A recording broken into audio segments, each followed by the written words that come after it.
we're bringing you this week's pastor update from the sanctuary, and it really reminds us of how much we miss you and how much we enjoy being with you in person. But these are different times, and we're working to stay connected to you. And we are so grateful for the generosity of your spirit, the giving of your financial resources, the giving of yourself, and providing food to distribute to those in need in our community, and how you've been also generous with your time in staying connected and prayerful of one another. This is a well-established church that throughout the many, many decades has risen to the occasion when there's been upheaval in our society. Once again, Fairfax Church is being thankful, and I thank you and praise God for what you are doing. We also want to thank you for all the love that you're showing to your pastors. We so appreciate your emails, your encouragement, and your prayers for us and for the entire staff.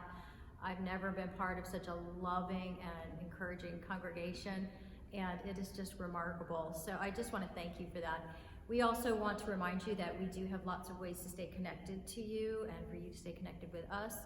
If you noticed that we added our Friday devotionals 2 weeks ago, so just a 5-minute devotion from somebody in the congregation. I started us off, and from here on in, it'll be people in the congregation sharing a passage and just some thoughts or reflections so that it might lift each other up in the congregation.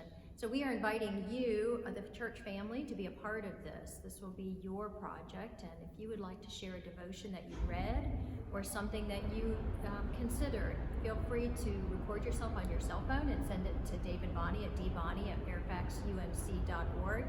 This is our way of encouraging each other. Everyone is invited to participate. We have our Bible study starting Wednesday. You can go online and find out information about that, as well as our prayer meetings on Wednesdays at 7:30. You can participate in that. It's a great way to lift up the concerns on our hearts for ourselves, our families, our church, and our world. And of course, we have our Sunday devotion worship services, which we've enjoyed putting on for you, and we so appreciate you participating. As we go forth this week to be God's people and to strengthen each other, I encourage you to consider the words of Jeremiah 29:11, which I lean on every day. For I know the plans I have for you, declares the Lord.